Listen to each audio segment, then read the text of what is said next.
bless you. And I'm outside today, so you can hear a little traffic, a little noise. But we're going to be okay. We're going to speak about a good topic. It's called sex addiction. And we're going to ask questions and answer questions why sex is not being treated like an addiction. But I'm going to share with you why sex is similar to an addiction. And in fact, it is an addiction. Okay. Before we get started, I want you to subscribe. I want you to share. I want you to hit that like button. And I want you to turn on your notifications because we're trying to get to 1,000 subscribers. Let's get there. All right. I want to start out with muses. What's a muse? Well, these are the 9 daughters of Zeus in Greek philosophy and Greek mythology, and it means to think. Now, the 9 daughters of Zeus used to put trances on people to cause them to think a certain way.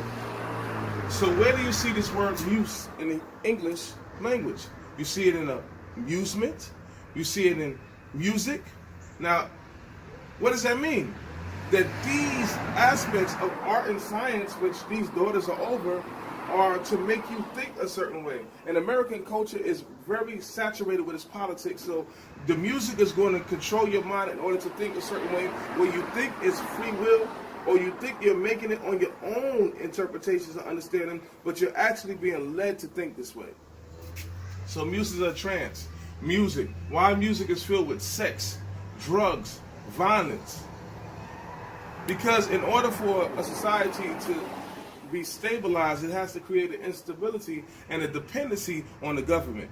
All right, not too deep in that, but let's go into addictions. Addictions is often measured in part by the impact it makes on a person's quality of life and how frequently it's used or done. Think about that. Have sex affected your quality of life? I know you're going to say no. But most of the time, the relationships that you're in that's bad is because you made a sexual decision. And you said to your mind, I wish I never slept with that person. Or how often is it used? Some people believe sex should be done every day. Some people believe this, some people that. Well, let's go on. Valerie Vroom, a medical doctor, examined the brain activity of individuals with compulsive sexual behavior. And what she found out is that the ventral striatum, right, the dorsal anterior cingulate, and amygdala all showed high activities inside of it during sexual activities.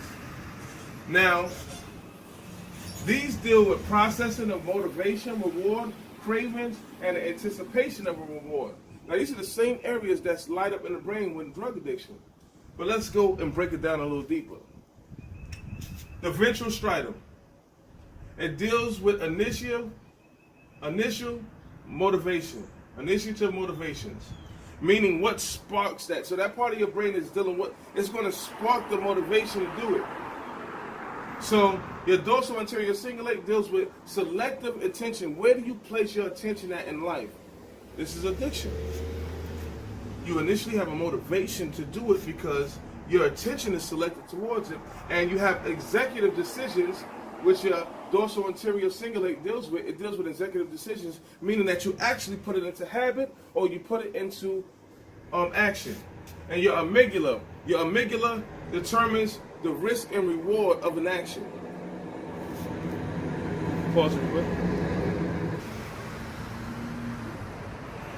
So like we said, these are the same areas with drug addiction. And we have to understand that sex actually clouds your judgment. And there's 4 reasons how you know sex clouds your judgment. 1, it tells you and lies to you and tells you that you're in love. So many people, because of their sexual addiction, believe they're in love because they have a high level of lust towards an individual. Sex locks you into a bad relationship. Sometimes you could be abused emotionally, physically in a relationship, but because the sex is so good, you are scared to leave. 3, it makes you feel like you are the boss. So many of us, when we have low self-esteem, especially males, we calm our self-esteem or we soothe ourselves and try to fill this black hole or this void in our lives by conquering women and having sex with women. We make this like this is our all, or it makes us feel better as a man. I'm the man. And as a young man, I've been through that stage. I've seen that many people feel that the many people they have sex with, it makes them feel like they are somebody in life. That's false. It causes you to sweep real issues under the rug. Now,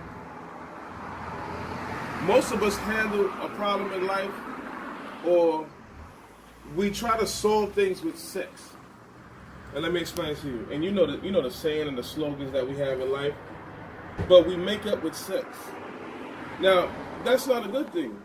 All it does is give you a temporary fix in your mind to think that everything is okay, but in truth, you haven't solved the real issue. So let's go to the dopamine. And this is, everybody know dopamine. This is where the word dope comes from. It's behind all addictions. But what it is really a signal and feedback for predicting rewards. So when dopamine is released, it intensifies the feedback of what you think you're going to get rewarded for. It's lust, it's love, it's attention, it's addiction. It's in all of this. So now you see how sex is similar to drug addiction in many ways. But having too much sex causes your vital energy to leave your body. It's that chi energy. And the Hebrew word is kai. Around your organs, there are vital areas or energy that holds it and sustains it. Now, science sometimes don't understand how this works, but we got to realize that there is some truth behind this. And not some truth, but it's absolute truth.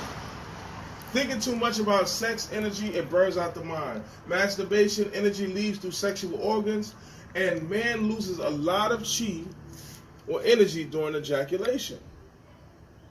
And men know this, when you get weak at the knees or you're so tired or you're exhausted, it's because you're giving your life force in order to create another life force. And that's the purpose of sex. Right? Now, how does a woman lose her vital energy? But before we go into that, we have to understand that this is why fighters, basketball players, all are told not to have a lot of sex or sex before a fight or a special event. Now look at Mike Tyson, and this is from Saul Shimon. Saul Shimon will tell you that Mike Tyson said he had sex with many women before he got lost his fight to Buster Douglas. Now this plays a part because it's that vital energy, it's that ability to be able to come before the Creator and have your total ability to comprehend and connect to God. Now, women lose her part of their vital energy through childbirth and monthly menstrual cycles. Now, keep in mind, women lose theirs through childbirth and monthly menstrual cycles. The Hebrew word for tameh means unclean, but literally means to shut down or shut down from a connection. Leviticus 15:16-18, man becomes unclean through ejaculation. He becomes tameh, meaning he shuts down his connection with God after he ejaculates or have semen come from him. Now look at this. We just said that a man loses energy when he ejaculates. He loses his chi, his kai. Think about that. After a man ejaculates, oxytocin comes out of his brain, parts of his brain, I'm going to make it simple, and it knocks off the testosterone level and kind of makes it docile. So men after sex don't have a desire because they don't have the testosterone kicking in to make them feel manly.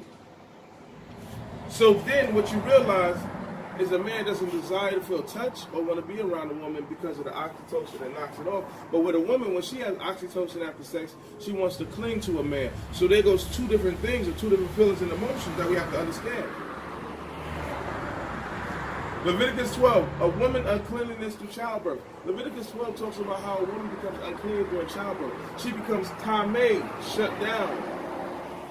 Notice that women go through postpartum after childbirth. They get depressed. They don't feel good about themselves. They're shut down. So in today's society, when we see these things, we have to realize that sex may not be what we actually think it is. It's not a sport. It's actually an action to recreate life and become like God in the action of recreating. But after it's done, you have to realize that in the garden, the serpent told you that you would live forever But you don't have the same eternal life. You have the eternal life of living through your descendants and your offspring because you gave a part of your life to create life. Leviticus 19, women are unclean for 7 days. It talks about the uncleanness of a woman. When a woman's on a menstrual cycle, she shuts down. She begins to be a little sad or depressed and feel a certain way. This is because the woman's cycle is based off her reproduction system. If she doesn't reproduce, then she feels like she hasn't accomplished something.